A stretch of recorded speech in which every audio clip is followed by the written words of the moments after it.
A fierce power struggle between supporters of President Idi Mnangagwa and his deputy Constantino Chiwenga threatens to tear ZANU-PF apart as the party's national conference begin. Zvatodhakwa so. Sanapinda mashoko ari muda nyogo pana buda tobva subscribe or like or turn on the bell icon. Tikuona mashoko ari muda mudhisi headline remuzimu atira mashoko uchiti aiwa vakomana vari kusapota the two factions vari kuti zvitori nani kuti bato racho ritosplita zvaro pane kuti tifollow uri kutungamirwa nevanhu vatisingadi.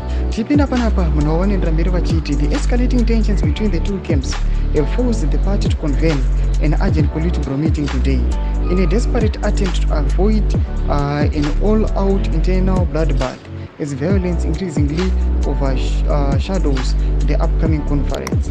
Serious clashes erupted on Sunday when the Harare provincial office of ZANU-PF's chairman Goodwill Masemerembwa were firebombed in a brazen attack, allegedly carried out by Chiwenga's loyalists.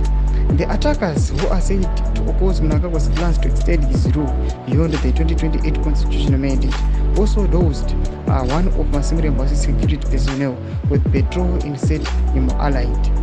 Though mashoko ari shocking ari kuda panapa tichiona kuti aiwa the tension yavapo aiwa yava massive and kunyasa kuona kuti aiwa iri kuda kutotsvaka kusplita aiwa this party into two factions, vamwe vachisapota generare vamwe vachisapota mutungamiri wenyika. Aiwa chitiko chinoshamisa vanhu chakungomirira kuti let's hope kuti kucongress hakunodeuke ropa kana chinodeuka aiwa vakomana ivo vamene kuti let's hope vamunosapota ndo vachange vari ku the winning side. Mashoko ari kubuda panapa tichiona kuti aiwa this situation has become tense. Tudze mafunguro enyu moti kudii pamusoro pechitiko ichi.